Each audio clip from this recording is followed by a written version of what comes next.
Last night, I watched my upstairs neighbor walk into her bathroom at 3:33 a.m., fill the bathtub with water, and climb in fully clothed. She stayed under the water for 4 minutes and 27 seconds. I timed it. No one can hold their breath that long. When she finally stood up, water streaming off her dress, she turned and looked directly at the camera I'd hidden in her apartment. She smiled, and then she waved. She shouldn't have known the camera was there. I'd been so careful. And she'd been asleep in bed the entire time. I could see her bedroom on another camera feed, her body still under the covers, completely motionless. But someone, or something, was walking around her apartment, using her face, wearing her clothes, and now it knew I was watching. My name is Jessica Bennett. I'm 26, and for the past 3 weeks I've been documenting my upstairs neighbor's nighttime activities. What started as a noise complaint turned into something I can't explain, something I wish I'd never discovered. This is my journal. These are my camera recordings. And this is why I'm leaving this apartment tonight and never coming back. I moved into apartment 2C at the Hartley Building 6 months ago.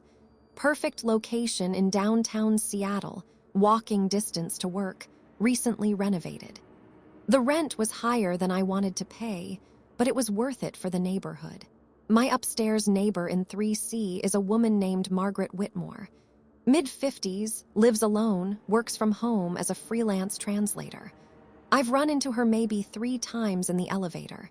She's always polite, quiet, keeps to herself. 3 weeks ago, the footsteps started. Every single night at exactly 3:33 a.m., I'd wake up to the sound of someone walking across the floor above me. Not just walking, pacing. Heavy, deliberate steps. Back and forth, for exactly 17 minutes. Then silence until morning.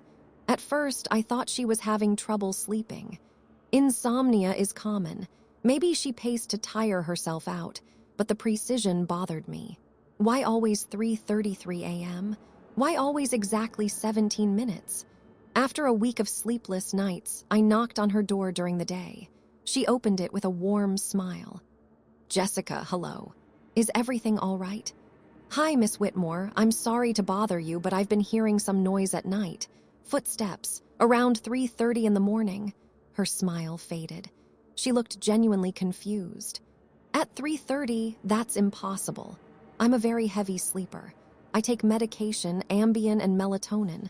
I'm unconscious by 10 p.m. every night." "Are you sure? Because it's been every night for a week now. Same time. Same pattern." "Jessica, I promise you I don't wake up until 7 a.m. My alarm goes off and I'm surprised the night is over. I don't even remember my dreams." She paused. "Maybe it's the floor settling. These old buildings make strange sounds." "Maybe," I said, but I didn't believe it. That night, I stayed awake specifically to document what I heard. I recorded audio on my phone, watching the timestamp. 3:33 a.m. exactly. The footsteps began. I could track their path across my ceiling, starting near what I assumed was her bedroom, moving to the living room, into the kitchen area, then back, over and over. Heavy, purposeful steps. At 3:50 a.m. exactly, they stopped. I had 17 minutes of clear audio, undeniable proof that someone was walking around up there. The next morning, I tried to play the recording for building management. The manager, Tom, listened politely. "Look, Jessica, Miss Whitmore has been here for 8 years. Never had a single complaint. She's the ideal tenant. I think you're just hearing normal building sounds amplified because you're listening for them. But it's the same time every single night. Old buildings," he interrupted. "They expand and contract. Pipes settle. It always sounds like footsteps. My advice, white noise machine, earplugs, you'll get used to it." I left his office furious. Nobody was taking me seriously. That's when I decided to prove it. To document exactly what was happening in that apartment every night at 3:33 a.m. I was going to install a camera. I bought 3 wireless security cameras online. Tiny things, barely bigger than a quarter. Night vision, motion activated, connects to an app on my phone. The reviews said they were perfect for monitoring elderly parents or pets when you're away from home. I was going to use them to spy on my neighbor. Is that illegal?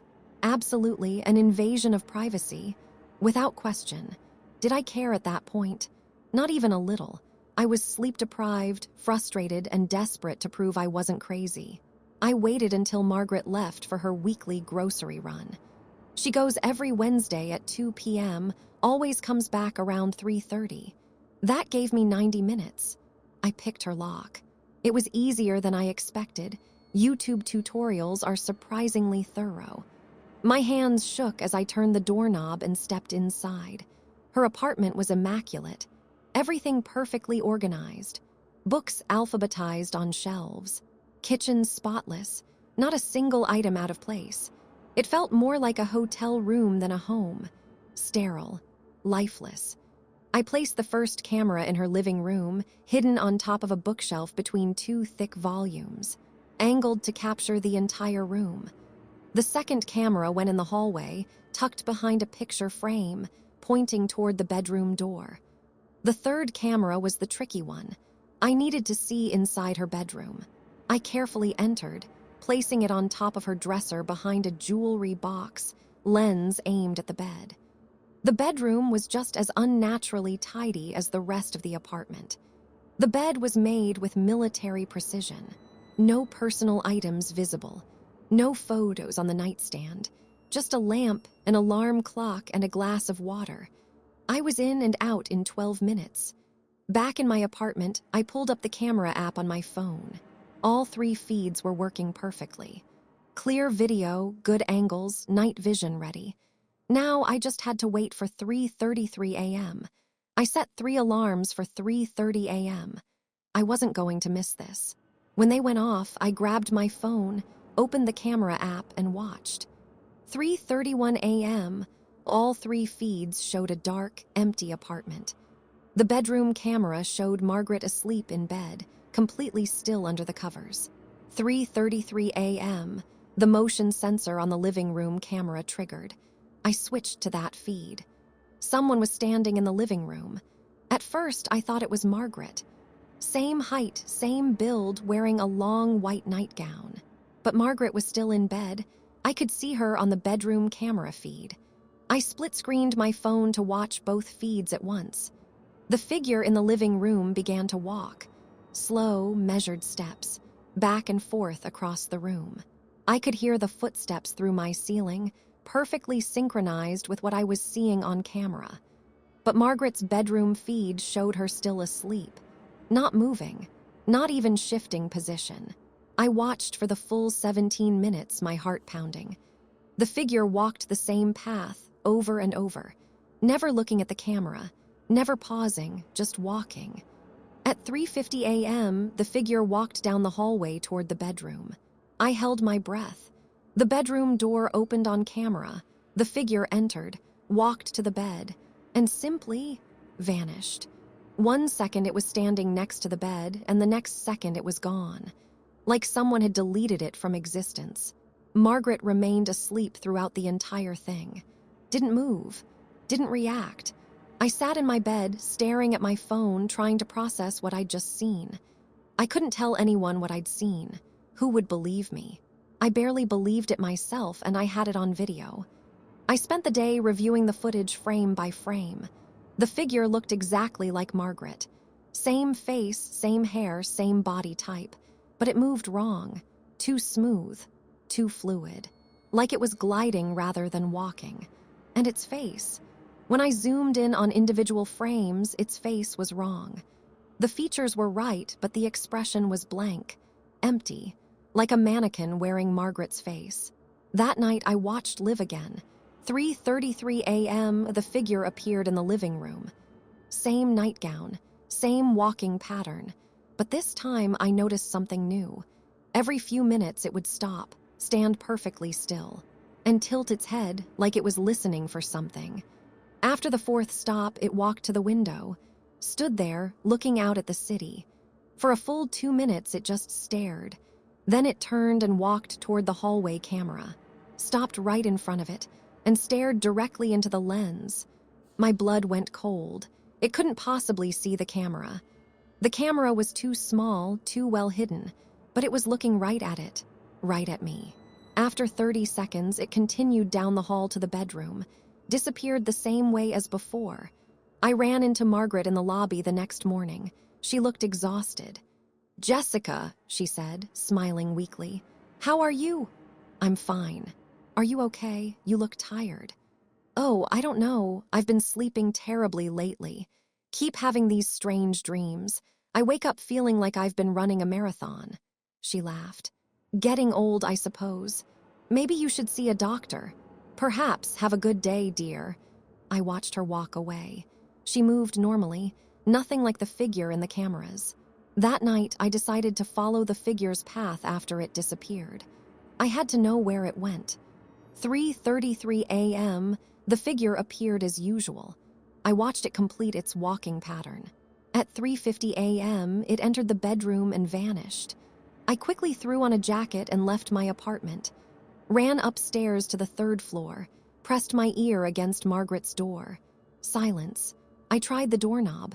Locked, of course. I stood there for a full minute, listening. Nothing, no movement, no sound. Then I heard something, below me, on the 2nd floor. Footsteps in the stairwell, heavy, deliberate footsteps. Coming up from below, I peered over the stairwell railing. A figure was climbing the stairs, wearing a white nightgown, Margaret's face. But I'd just seen it disappear in her bedroom seconds ago. The figure reached the 3rd floor landing. Stopped, turned its head toward me, smiled. Then it walked past Margaret's door, past me, and continued up to the 4th floor. I heard a door open and close, but there were only 3 floors in this building. I stopped sleeping, started researching the building's history instead. The Hartley Building was constructed in 1952. Originally a hotel, converted to apartments in the 1980s. Standard history. No murders, no tragedies, nothing that would explain what I was seeing. Until I found an old newspaper article from 1979. A woman named Catherine Hartley, the original owner's daughter, had lived in room 302. The room that was now Margaret's apartment. Catherine had suffered from severe sleepwalking. One night, she walked out of her room and fell down the stairwell. Died instantly. After her death, guests in room 302 started complaining. Footsteps at night. Feelings of being watched. Apparitions of a woman in a white nightgown. The hotel closed in 1982. Too many complaints. Too many people refusing to stay in that room. When it reopened as apartments, they renumbered everything. Room 302 became apartment 3C. Margaret had been living in a room where someone died from sleepwalking. And now, every night, something wearing Margaret's face was walking. I had to know if Margaret was aware, if she knew what was happening while she slept. I added a 4th camera. This one I placed in my own apartment, aimed at my ceiling. I wanted to see if the footsteps I heard matched what the cameras in Margaret's apartment showed. 3:33 a.m., all cameras recording. The figure appeared in Margaret's living room, began its walking pattern. On my ceiling camera, I could see the chandelier in my apartment swaying slightly with each footstep above. But then something different happened. The figure stopped walking, stood in the center of the room, and spoke. I couldn't hear it on the camera, the microphone wasn't sensitive enough, but I could see its mouth moving. It was saying something, over and over. I turned up the volume on my phone all the way, pressed it to my ear. Very faintly, I could hear it. "Let me out! Let me out! Let me out!" It repeated this for 3 minutes straight. Then it walked to Margaret's front door. Tried the handle, locked, walked to the windows, pressed its hands against the glass. "Let me out!" Then it turned and walked to the bedroom. But this time it didn't disappear. It climbed into bed, laid down next to Margaret's sleeping form, and merged with it.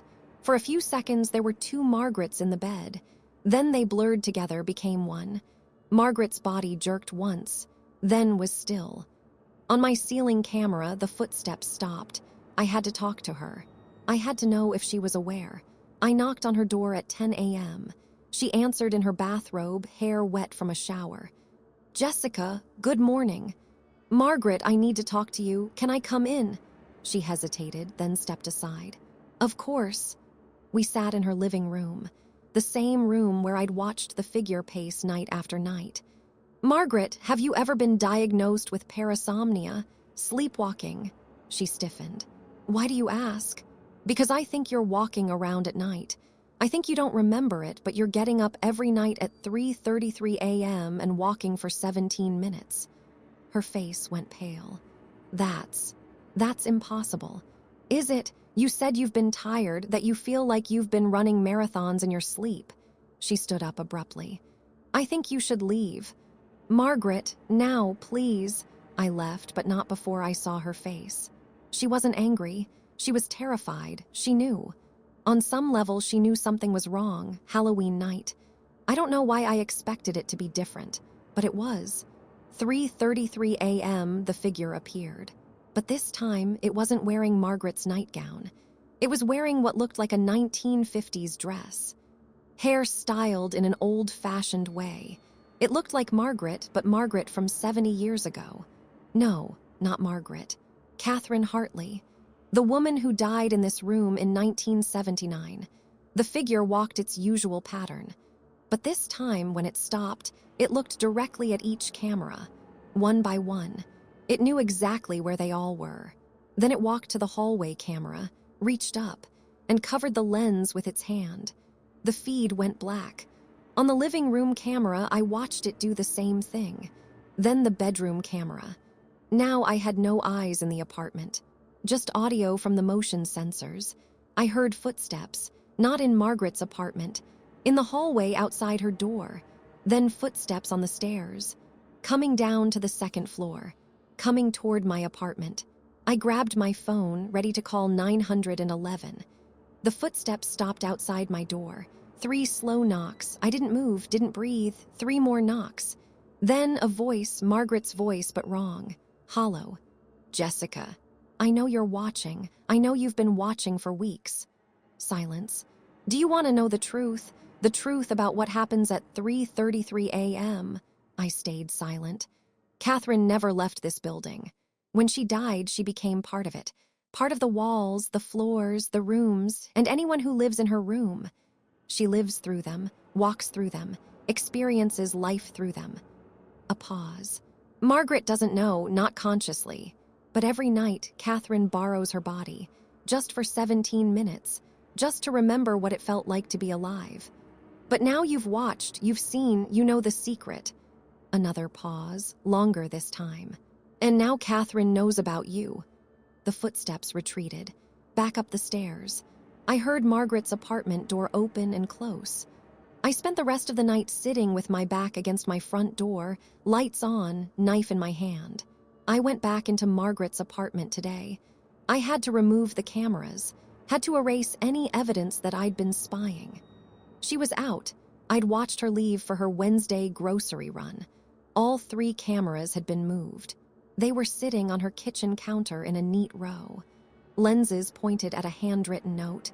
"You should have minded your own business." I grabbed the cameras and left, but not before I noticed something in Margaret's bedroom. There were 2 sets of clothes laid out on the bed. Margaret's modern clothes, and next to them, a 1950s dress, identical to what the figure had been wearing on Halloween. Margaret was leaving out clothes for Catherine. I couldn't help myself. I had to watch one more time. I set up a camera in my own apartment, aimed at my door. If Catherine came back, I'd have proof. 3:33 a.m., right on schedule, footsteps above me. But this time, they didn't stop at 17 minutes. They continued. 3:50 a.m. passed. 4 a.m. 4:15 a.m. The footsteps were getting louder, more frantic, like someone running. Then I heard it, my doorknob turning. I'd locked it, deadbolt engaged, chain lock on. The doorknob kept turning, then stopped. 3 knocks, harder this time. "Jessica," Margaret's voice. "Open the door." "No, open the door, Jessica. I just want to talk." "Go away." A pause, then, You've been watching me, recording me. That's illegal, you know. I could call the police." My blood went cold. Margaret knew. The real Margaret knew about the cameras. Or was this Catherine pretending to be Margaret? "I want to show you something," the voice continued. "Something important, about what happens at 3:33 a.m., about why I walk. I don't care. Leave me alone. If you don't open this door, I'm going to keep walking. Every night, getting louder, getting closer. And one night, Jessica, the door won't stop me." Silence. Then the footsteps retreated. I checked the camera feed on my phone. My door still locked, hallway empty. But on the recording, I could see something. A figure standing outside my door for a full minute. Not Margaret. Not Catherine as she appeared in life. Something else. Something that wore their faces but wasn't them. It had been staring at my door, at the camera, at me, and it had smiled. I'm writing this from a hotel room 20 miles away. I moved out of the Hartley Building yesterday. Broke my lease. Lost my deposit. I don't care. Before I left, I knocked on Margaret's door one final time. I needed to warn her. Needed to tell her what was sharing her apartment every night. She opened the door, smiled pleasantly. "Jessica, I heard you're moving out. I'm sorry to see you go." "Margaret, please listen to me. There's something in your apartment. Something that uses your body at night. You need to move out. You need to get away from that room." Her smile didn't waver. "I don't know what you're talking about. The footsteps, the walking, Catherine Hartley, there's no such person." Her voice was flat, empty. "There never was." That's when I noticed her eyes. They were Margaret's eyes, but they weren't looking at me. They were looking through me. "Catherine Hartley died in 1979, I said. "In room 302. In your apartment. Did she—" Margaret tilted her head. The movement was wrong, too smooth. "Or did she finally find a permanent home?" She stepped closer. I stepped back. "You know, Jessica, I'm going to miss our little talks. But don't worry." Her smile widened. "I've been watching the building directory. There's a new tenant moving into 2C next week. A young woman, lives alone, light sleeper. My replacement. I wonder," Margaret said softly, "how long it will take her to hear the footsteps." She closed the door. I ran. Didn't stop running until I was in my car, door locked, driving away. That was 3 days ago. Last night at 3:33 a.m. exactly, I woke up in my hotel room to the sound of footsteps. Above me, pacing, back and forth, back and forth. This hotel is one story. There's nothing above me, but I can hear her. Catherine. Walking, searching, she followed me. And last night I heard 3 knocks on my hotel room door. I didn't answer. But when I checked the peephole, I saw her. Margaret's face. Catherine's smile. She pressed something against the door, a note. I waited until morning to open the door and read it. "You can't run from what you've seen. You watched me. You recorded me. You know my secret. Now you're part of it. Every night at 3:33 a.m. I'll walk. Sometimes in Margaret's apartment. Sometimes in yours. Sometimes in the hotel hallway. Sometimes in your dreams. And one night, Jessica, you won't wake up from those dreams. One night I'll walk into your room while you sleep. I'll climb into your bed. I'll merge with you the way I merged with Margaret. And then you'll be the one walking at 3:33 a.m. every night. For the rest of your life, you should have minded your own business. Catherine, I'm posting this as a warning. If you live in the Hartley Building, if you live in apartment 3C, if you hear footsteps at 3:33 a.m., don't investigate, don't record, don't watch. Some secrets are meant to stay hidden, and some things, once they know you're watching, will never stop watching back.